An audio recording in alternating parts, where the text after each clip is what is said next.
What is up, guys? Thank you for watching this next video. I am so excited to bring this to you today. As you read in the title, I had the privilege of having Laura Eisenhower and Billy Carson both in my video today to talk about demonic possession. I feel so honored. I had such an amazing time at Disclosurefest, volunteering, being at the event. It was an absolutely amazing, life-changing experience. I met so many awesome people there. It was just ridiculous, the amount of amazing, beautiful, loving energy that surrounded the whole area. I can just keep going on and on, but I believe that I'm gonna make a separate video for the Disclosurefest experience itself. So stay tuned for that. Today's video is mainly going to be about demonic possession. Before continuing on with the video, first I would like to thank the amazing souls that I met during Disclosurefest, both volunteering and at the actual event. Just to name a few off the top of my head, I would like to thank Paris for revealing to me who my soul tribe is. I found out that I'm actually Arcturian, and that was extremely powerful. It impacts me a lot, actually, because I started to research them and I had an experience. But anyway, I would also like to thank Larissa, Patty, Cynthia, Sarah Ann, the handler. She was pretty amazing. Nikita, she was also amazing, a really hard worker. And of course, I can't leave out Matt. You guys might end up seeing who Matt is in a later video, as me and him became good friends. But yeah, thank you so much, Matt, for giving me rides back and forth to the event so that we can both be a part of something greater than ourselves. Those are just a few people I can think of off the top of my head. If I missed anybody, I'm sorry. But with that being said, let's go ahead and jump right into the video. Hi everybody, we're at Disclosurefest. I'm right here with Billy Carson, the man, the genius, the legend. And today we're gonna discuss demonic possession. So give us a little info about what you think that demonic possession, basically everything that you think about it. Yeah. Well, there's a couple of things that about demonic possession that could be real.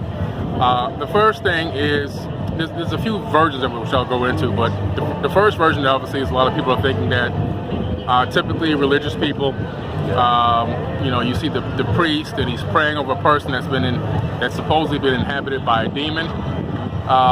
It's really strange though, in those instances, it really seems to be only religious people that catch the demons, which is kind of weird. It's a little ironic. Yeah, a little ironic. So in a lot of cases, I believe when there's a priest involved or a pastor involved, I believe that there's really a lie, just in my personal opinion. Now, do I think that demonic possession can exist? Well, what is a demon? In my personal opinion, I believe that a demon is most likely what we're calling an entity or a being, maybe from another dimension. I believe that the beings do exist in other dimensions, and if a being can phase shift his atomic frequency from one dimension to our dimension's frequency, he can walk right in. Not only that, if he can match your atomic frequency of your body, your avatar, he can walk into your avatar body as well. So it's possible for an entity to walk into your body and try to use you as a symbiont from another dimension.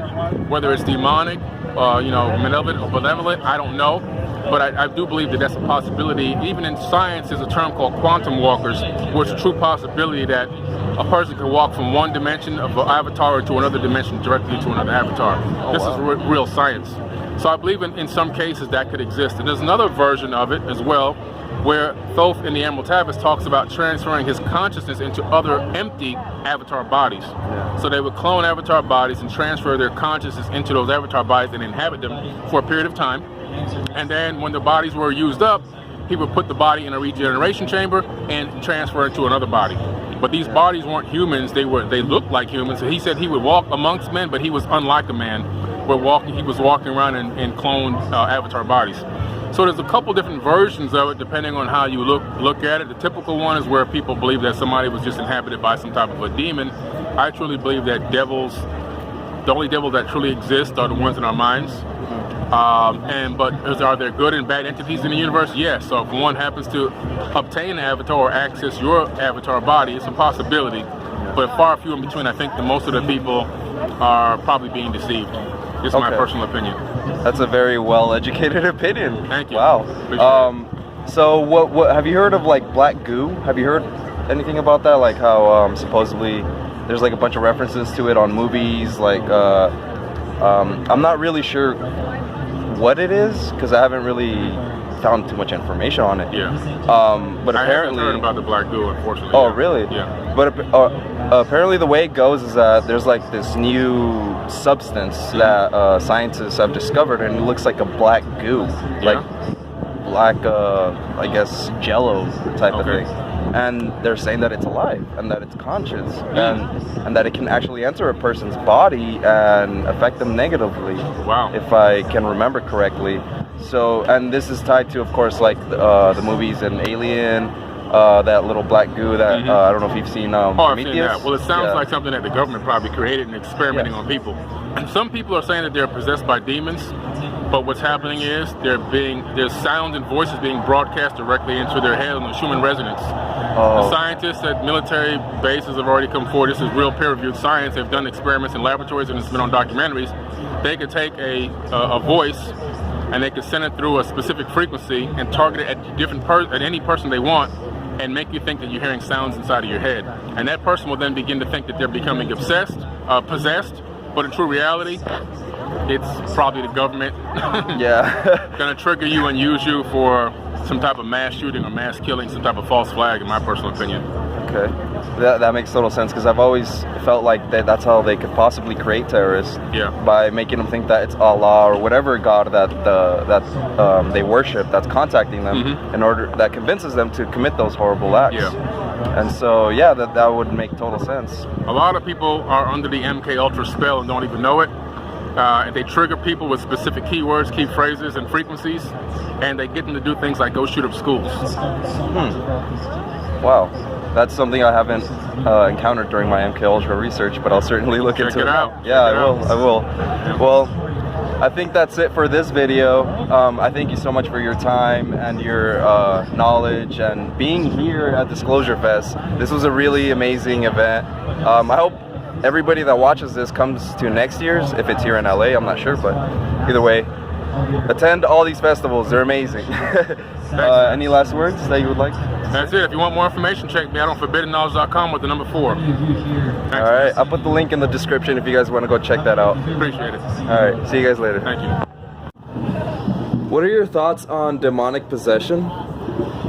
Well, okay, because of fragmented soul energy that's not working with spirit and that's like not anchored in the physical, you know, if we're too fragmented and not occupying our body, something else is going to want to occupy the body. And a lot of the satanic rituals are to basically traumatize a person so much through multi-generational trauma-based mind control that body is easily possessed. So if it happens to somebody that's not in that sort of situation, their life can be traumatic enough and they might be that cut off that demonic possession can take place. And I firmly believe it. I work with people that have had that. I've helped to, you know, assist, and it's a very real thing. And it takes a lot of support in anchoring a person back into their body and allowing whatever needs to come up in that authentic sort of, these are my wounds, this is what I'm going through, instead of that lack of occupation of the vessel. So this is why we need to be so loving and compassionate. We're rehabilitating together as a human race. We need to hold hands. We need to support each other through our dark times. Because without that, it's very easy to... Channeling and demonic possession? Like, what's the difference? To piggyback you can channel it, and it can also possess you. So channeling it might just be like, you just have really dark things to say, an archon is influencing the way you talk to others. It might be a personality like flaw that is difficult for people to be around, but you can tell that person is sort of in possession of themselves. They're just not being very compassionate. It's kind of like, you know, if you get attacked, like sacred union partnerships are targeted, communities are targeted. So people can sometimes be listening to a voice that's not theirs. There's implants and stuff that is responsible for it too. But that might not be a possession necessarily. That person might be like, oh man, sorry, I don't know what I was thinking. A possession would be totally different. You can actually see the physical being changed. That person, when they snap out of it, usually doesn't remember anything because it's not even them. And so when we look at like these power structures or a lot of the dark stuff, because when I was talking about satanic ritual abuse, I mean, a lot of those that are in power have gone through that. There's monarch programming with even, you know, the Hollywood entertainment industry and pretty much everything. You know, they're splintered, they have altars, so they can use certain altars and the person will just have no idea. And so that's how they can demonically possess a person, to have them do with their dirty work, basically. All right. Thank you so much. That was very insightful.